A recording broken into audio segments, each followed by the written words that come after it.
The best of the morning to you. This is Monday with Friday, preparing you for a better week ahead. This morning, the day after Easter, otherwise known as Resurrection Sunday, I regret to announce the world is dead. The world died a long time ago.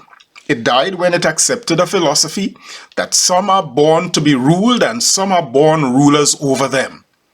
It died when it defined a person by their property or lack thereof rather than their intrinsic personhood. The world died when, rather than live like neighbors, humans decided to live like adversaries. It died when it glorified imperialism and colonialism. It died when it corrupted and weaponized religion to justify white supremacy and to subdue peoples in the West whom people from the East arrogated themselves to declare they discovered. The world died when it descended into the deadly and atrocious Atlantic slave trade, oppressing for 4 centuries black people on whose backs the Europeans built white wealth when the labor from the indigenous peoples was depleted. The world died when it stood by as France plundered Haiti's resources and then punished the black people who dared to claim their God-given freedom. It died when America did essentially the same thing to what is now known as Black Wall Street in Tulsa, Oklahoma.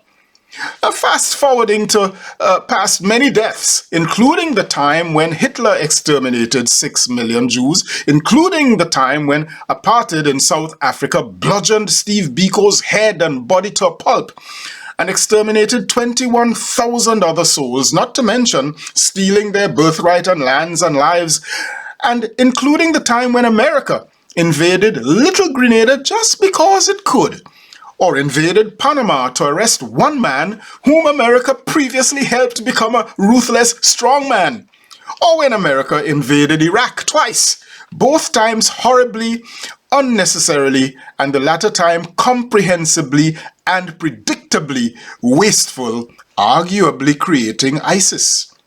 The world died when Barack Obama announced a red line in Syria that al-Assad happily crossed without a single consequence.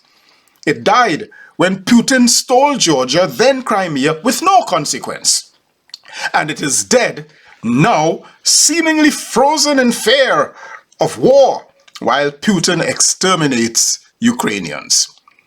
The world has been dead for the last 2 decades, while at least 24 conflicts of one kind or another terrorize and kill people in several African nations. But, these are black people killing black people, so what does the global north and the west care? Perhaps it's the same apathy that has prevented American lawmakers to do something about black unarmed men continually dying when they are confronted by white police persons, and the hundreds of thousands of black men still alive, but unjustly incarcerated in an iniquitous prison industry. So this morning, following Resurrection Sunday yesterday, the world, now dead, needs to rise again. In the spirit of Easter, the world needs to rise again. To rise again, it needs to, in the language of the church, die to itself. The world's peoples need to stop behaving like we, by ourselves, are self-sufficient and instead start affirming that we are all desperately interdependent. If the world shall rise again, the world needs to, again in the language of the church, die to its sins.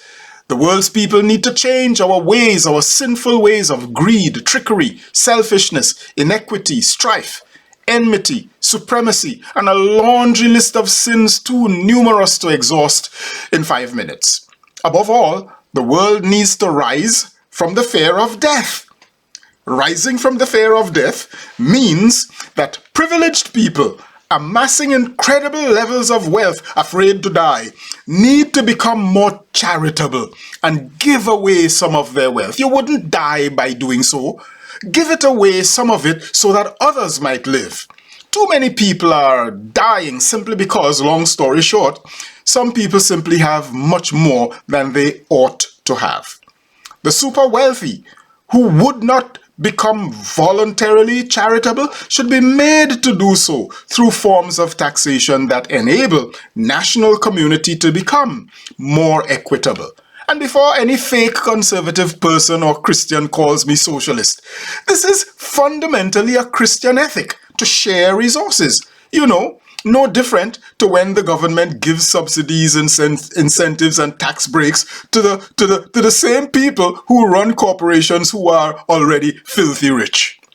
Rising from the fear of death might possibly mean a hard decision by NATO and others about how long they will stand aside doing a lot of things, none of which, except force, notwithstanding the threat of nuclear weapons, shall stop the unconscionable genocidal war criminal obliterating Ukraine.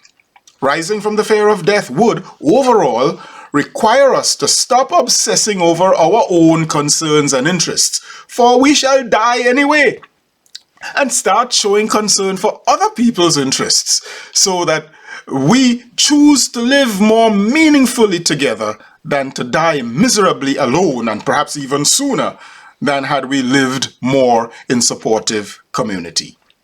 It is quite often the fear of death that makes us insular, inward-looking, self-serving, self-preserving, which, basically is a good thing, but is quickly corrupted to exclude community-preserving, which is a far more sensible pursuit. It is the morning after Resurrection Sunday. Shall we rise from the dead? I am Michael Friday, and your week just got better. I'll see you again on May the 2nd as I'm taking a break before I begin a new assignment. Happy Monday all the way to next week, Friday.